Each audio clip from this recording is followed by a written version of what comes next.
अप्रैल पहला 1936 मसीहा अप्रैल पहला आम अप्रैल फुल हो रही जाइछि। आमको बोका बनाई दि जाइछि। ब्रिटिश सरकार अधीन भारत थिबा बेले आम ओडिशा जन्म लाभ करिथिला। तत्कालीन ओडिशा प्रेमी उत्कल गौरव मधुसूदन दास और उत्कलमणि गोपबंधु दास, व्यासकवि फकीरमोहन सेनापति प्रभृति बरपुत्र मिलित शक्ति ओडिशा को एक स्वतंत्र सीमा सरहद प्रदान करिथिला। मधुबाबू हाथगढ़ा अनुष्ठान उत्कल सम्मिलनी ओडिशा भाषा भित्तिक प्रदेश गठन करने आप्राण उद्यम करिथिला। मात्र मधुबाबू परलोक परे उत्कल सम्मिलनी तार अस्तित्व पाई अन्य उपरे निर्भरशील।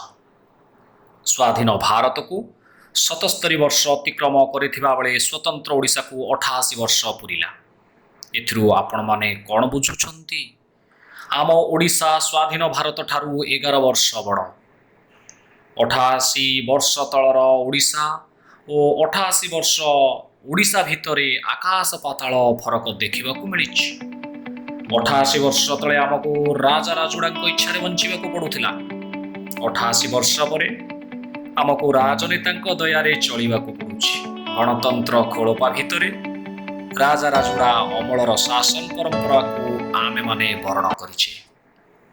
88 वर्ष तले ओडिशार माटी पानी पवन खनि खादान सबुज बनानीर तार अस्तित्व बजाई रखिथिला। 88 वर्ष भितर ओडिशार माटी पानी पवन खनि खादान लुटेरांक दखल को चली जाइछि।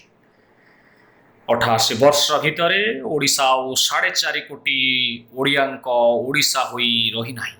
राज्य सरकार 4.5 कोटी ओडियांक अस्मिता को हाथ गणती शिल्पपति और व्यवसाय हाथ को टेकी देइछंती। विकसित ओडिशार मिठा मिठा स्वप्न सागर रे 4.5 कोटी ओडियांको रसातल को टाणी नेउछि नवीन ओडिशा। आमे ओडिशार होई रही नाहु। आम ओडिशा एवं नवीन ओडिशार स्वप्न भितरे तार अस्तित्व को खोजिबा को बाहरिछि।